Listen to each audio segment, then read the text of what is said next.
We're suspended 2 feet off the actual roof. We're actually 2 feet up on a pedestal system, floating on this roof.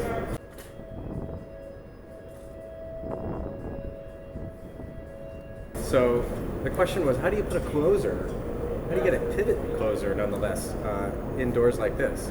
Typically you would be burying a traditional closer in a bucket in the floor, which actually would have been a little challenging here, and it would have added a whole bunch more of complexities.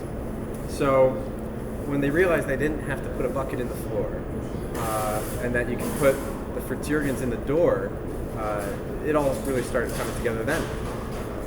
It became much simpler to design the doors this way.